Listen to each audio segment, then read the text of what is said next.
Hey, what's going on, everybody? It's your boy Big 30 back with another one.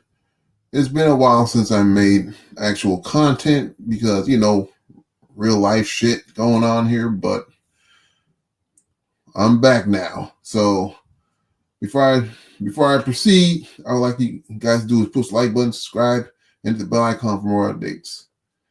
And tonight, oh man, it's gonna be raw. As far as my takes, it's gonna be raw. And I'm going to do a reaction video on a woman that's going to share her stories of domestic violence against one guy that put the beats to her. I'm going to play this news clip and then I'm going to react to it as we go along. This is fair use, ladies and gentlemen, so let's get into it.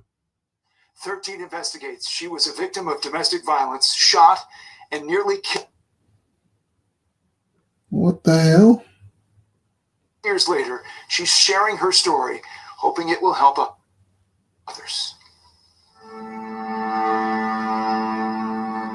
She moved to Saratoga County to get away. Yep, she moved to get away. Home here was supposed to be Katie Gilbert's safe haven. Took her children in the middle of the night and went upstate to escape this man, the father of one of her children. Stephen Lorario abused. Now, wait a minute. They say he's the father of one of her children. So she has multiple children, including the one she shares with that guy. I mean, where's the other kid's father? I know that ain't got nothing to do with the story, but I'm going to mention it anyway because it's my page. If y'all don't like that, I don't know what to tell you. But let's proceed. Used heroin and Katie. I had started Sorry about that, folks. escape and get out. Finally, in 2016, I packed up my truck and my trailer.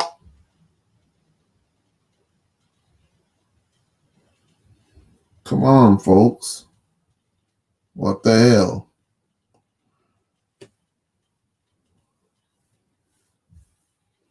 And everything I could, and disappeared and moved to Greenfield Center To escape him. and get away. It didn't take him long for him to find her, but she didn't let him back in until more than a year later. I let him back in our lives because he looked like he was doing better. He was at the bottom of the barrel, but he was working on it. He was going to meetings.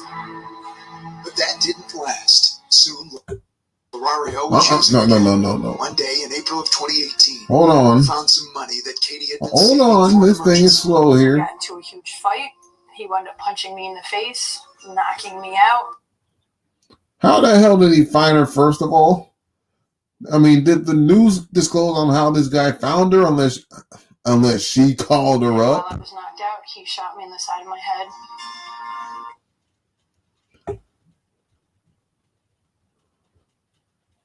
Now, let me say this.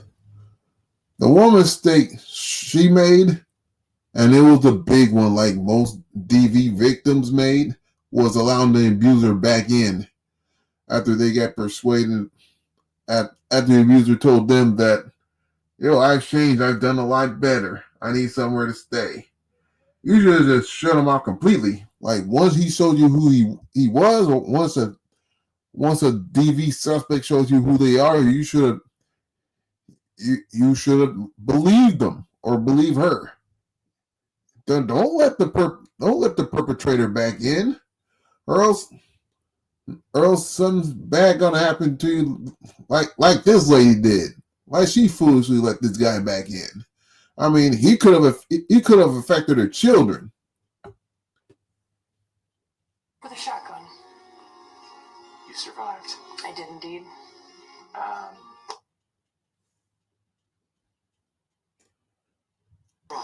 I spoke to him in jail in February of 2019. Denied trying to kill Katie. Did you shoot her? I did not. Dudes, you're full of shit, man. Why'd you have your shotgun on hand then?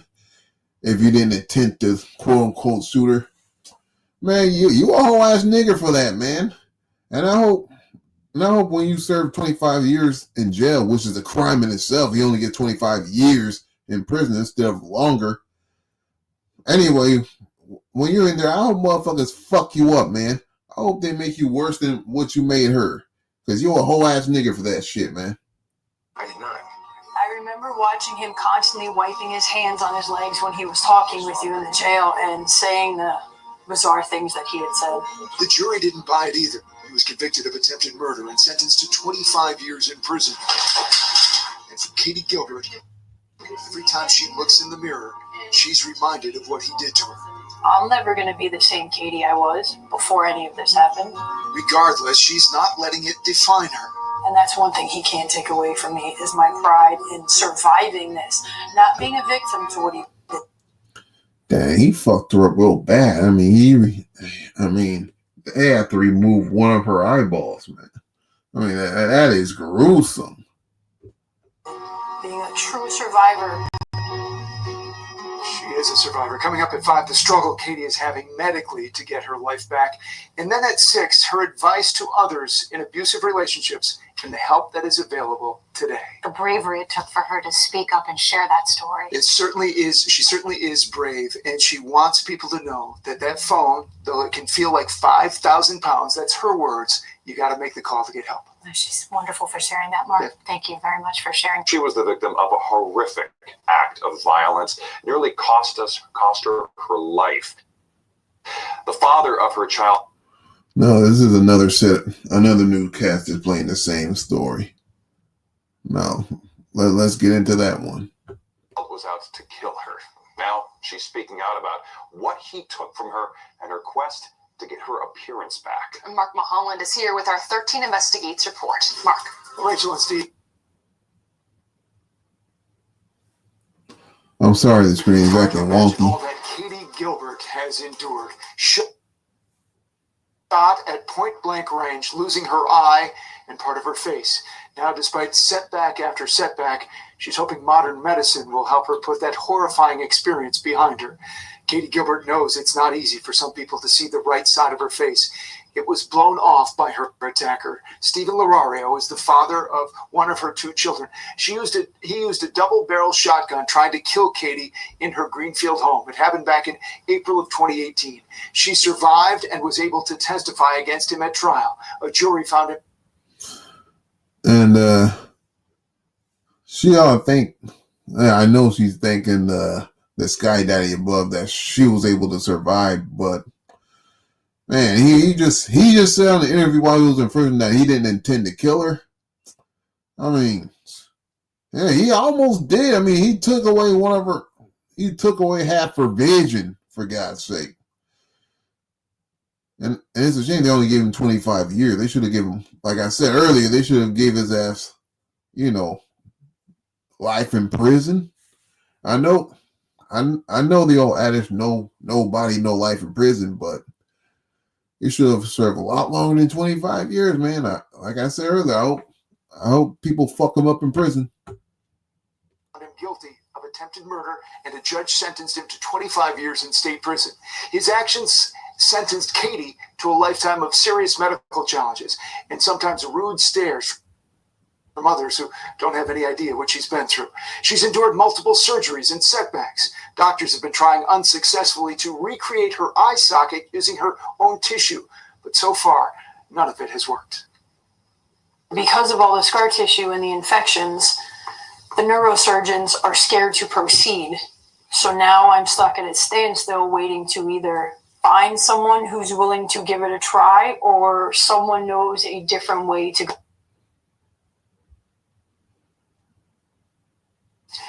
April 7th, 2018, before 8 o'clock that night.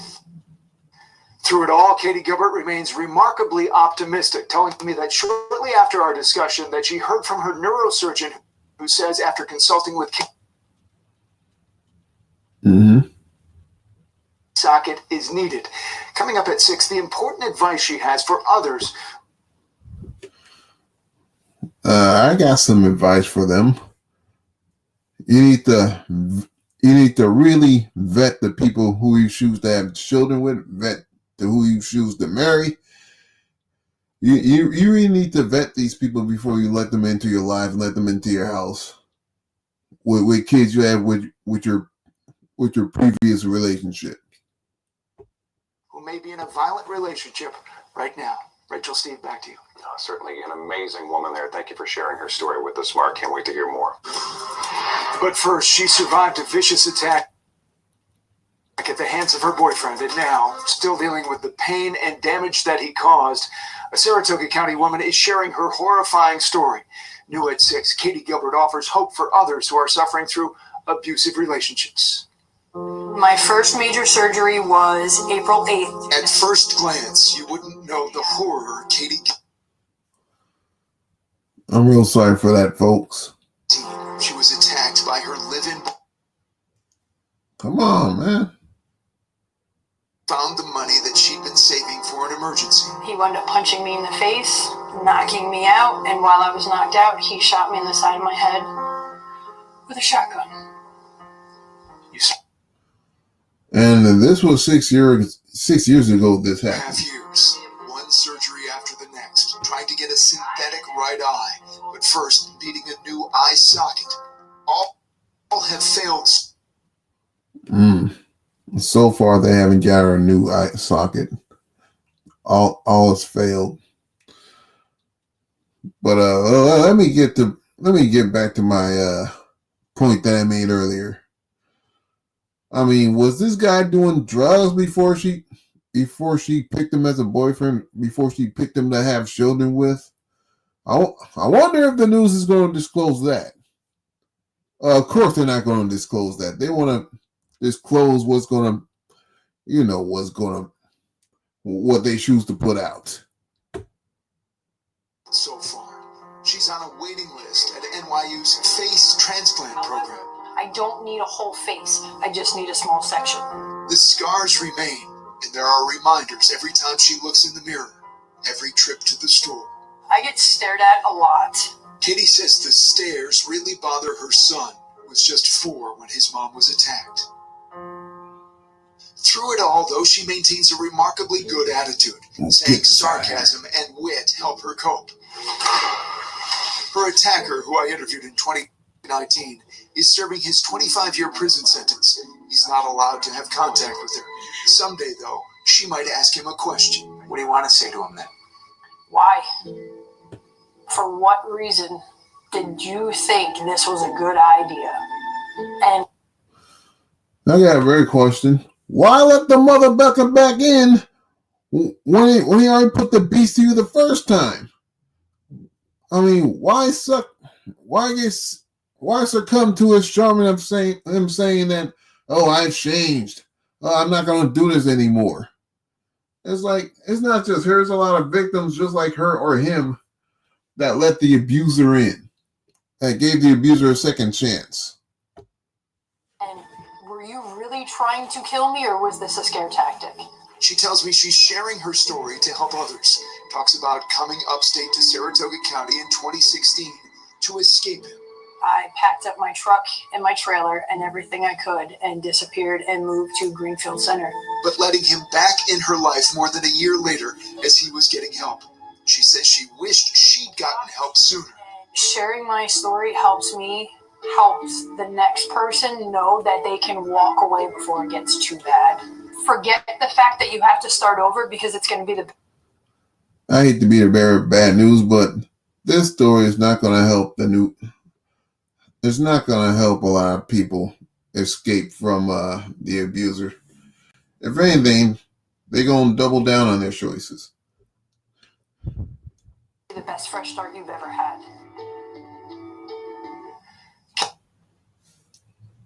Come on. That helps survivors of relationship abuse. Today I spoke with Wellspring's Director of Community Engagement and Philanthropy about what's available to people who are in abusive relationships and need to get out. People who are concerned that they're in an abusive relationship right now, Yeah. What can they do right now? What are the good first steps? Yeah, I would just say to call us. We have a crisis hotline available 24/7. It doesn't matter what day it is. It doesn't matter what time of night it is. It doesn't matter if it's a holiday. You can call us, and we have trained professionals who are ready to help. And what if they're concerned? The help is free and confidential. The number of that 24/7 hotline is on your screen. It is 518-584-8188. Also, if an abuser is tracking a cell phone, Wellspring can provide phones that allow victims to contact them in a safe way. And they say you don't have to be in the middle of a crisis to call. In fact, they recommend that you call when there is not a crisis. Well, let's hope anyone watching right now can. Oh, I guess that's how he found her. She forgot to take the tracker off the phone. And let me make another point here. Yeah, I paused this for a reason because it's the end of the clip here. But I read in the comment section that even if you go to the police due to domestic violence, that they're not gonna do much. They're just gonna say it's mutual combat. So that's why they felt the need not to pursue the case, or that the abused victim chose not to file charges. Or they file charges but chose to have them dropped because they don't want nothing that happened to the abuser. That's it. That's what I keep hearing, anyways. But I wonder if the guy in prison gonna have some female pen pals. I mean, it wouldn't shock me if he did. It will not shock me one bit, man. I mean, after all, this lady took him back after he abused her the first time, and after she moved and after he found her. I mean, like I said, that her biggest mistake was letting this guy back in her life, this guy back in the house, only for him to almost the damn near kill her. Well, thank God she's not taken out of this world. Hopefully the doctor will find a prosthetic guy to put in her socket so she can look somewhat normal. But I wish her a speedy recovery, and I hope she doesn't make this same mistake again. Anyway, that's the video for tonight. I hope you enjoy it. If you do, push the like button, subscribe, and I'll come back for the next one. I'm trying to upload as much content as possible because I've been slacking lately, like I said, because of real life shit and all. But I'm gonna come back with some more videos. I guarantee you that. Anyway, good night, everybody.